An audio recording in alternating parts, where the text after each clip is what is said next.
Privacidade.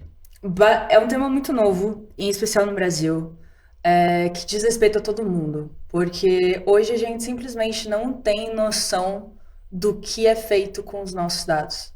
Dados deixam os nossos dispositivos a todo instante, a gente simplesmente não sabe o que acontece com eles. Aquele filme da Netflix é real? E é dali pra baixo. Eita. Lembra? Aquele do homem? Ou da... Do menino, o homem mais odiado da internet? Não, princesa. Nossa, O, nada a ver. o Redes.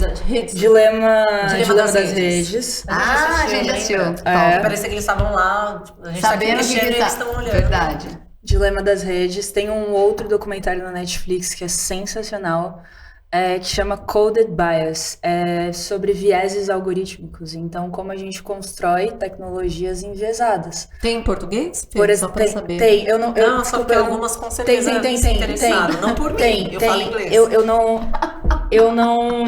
Desde quando?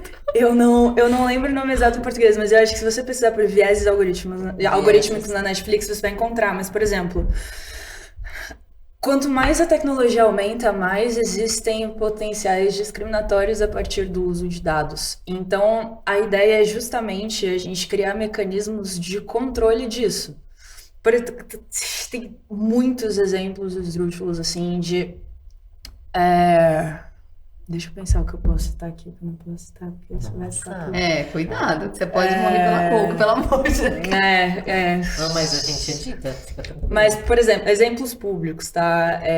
Tem umas coisas Vai que- citar nome? Cita que a gente Não, não. Cita que vira Olha lá, é, Dani. Não, mas Gosta, são, uma polêmica. não, mas são inclusive empresas que eu admiro, mas para mostrar que muitas vezes uma tecnologia que nasce sendo boa, ela acaba escoteando para outro lado. Por exemplo, a Amazon criou uma inteligência artificial para automatizar o recrutamento do processo seletivo. A Amazon contrata milhares de pessoas por mês no mundo inteiro, então era basicamente uma inteligência artificial, um algoritmo para fazer um primeiro filtro. Só que o que acontece? Quando você tem um algoritmo, você tem um conjunto de regras para tomar uma decisão. E esse algoritmo, ele se alimenta de bases de dados. Dos dados que a gente dá para ele. Só que a gente é uma sociedade enviesada. Os nossos dados, por consequência, também são enviesados. Então, como que a gente garante que a gente está dando dados para esse algoritmo tomar decisões que não sejam enviesados? Então, depois de determinado período de tempo, o que o algoritmo aprendeu? O algoritmo tinha o melhor intuito possível, que era facilitar o processo seletivo. Depois de determinado período de tempo, o algoritmo estava recrutando mais homens do que mulheres. Por quê? Porque, de acordo com a base histórica de dados, a Amazon recrutava mais homens do que mulheres. Então, o algoritmo entendeu o quê? Que Criou uma homens regra tinham maior potencial de performar bem do que mulheres. Olha isso. Da mesma forma, na década de 90, nas prisões norte-americanas, por exemplo, eles criaram um algoritmo para calcular a dosimetria da pena, que é um negócio no direito que você calcula os crimes, atenuante, agravante, para dizer quantos anos a pessoa vai ficar presa, por exemplo. Ninguém no mundo jurídico gosta de fazer isso. E aí eles tiveram a ótima ideia de criar um algoritmo para automatizar isso. Depois de determinado período de tempo, o algoritmo começou a atribuir penas maiores para pessoas pretas. Porque as penitenciárias norte-americanas tinham uma incidência maior de pessoas pretas sendo presas. E o algoritmo entendeu que pessoas pretas tinham uma maior propensão a cometer crimes, então as pessoas começaram a receber penas mais altas.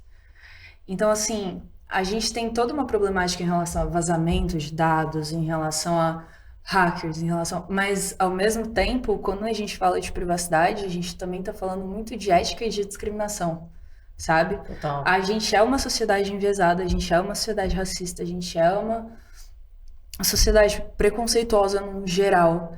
E se a gente cria tecnologias e a gente alimenta dados para essas tecnologias, a gente só está potencializando esses preconceitos e essas discriminações.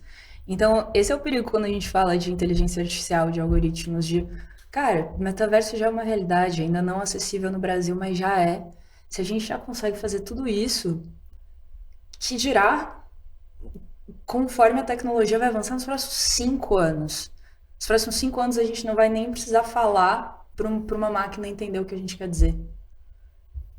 Então é como se ondas cerebrais pudessem falar pela gente. Então, o quão invasivo isso pode tornar, o quão discriminado, o quanto isso pode se tornar discriminatório, sabe?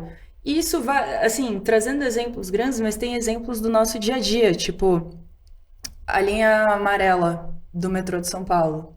Teve um caso que ficou bastante conhecido recentemente, que eles colocaram um painel, a gente nem, cara, é aqui, a gente nem precisa ir longe. Colocaram um painel de anúncio, por exemplo, não sei se essa era a marca, um anúncio de um carro da marca X, da Ford.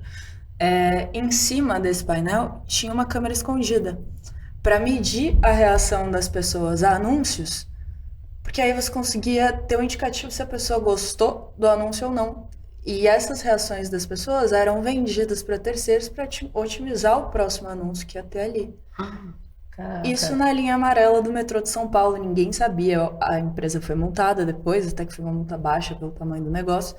Mas isso tá mais perto da gente do que a gente acredita, Que sabe? perigo, gente.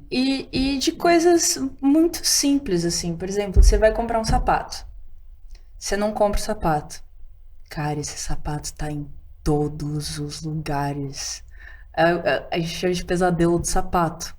Você abre o Instagram, tem um sapato. Você abre o Google, tem um sapato.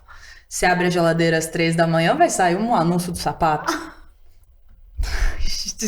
Tá em tudo. Por quê? Uso de dados. Então, tudo que é feito com os nossos dados, a gente não tem nenhum controle, mesmo que a gente tenha consciência, ainda é muito difícil de ter controle, mas a gente precisa estabelecer mecanismos para garantir segurança, primeiro, para que esses dados não vazem, e para garantir ética e para garantir que não seja usado de maneira discriminatória. E é basicamente por isso que eu tenho um emprego.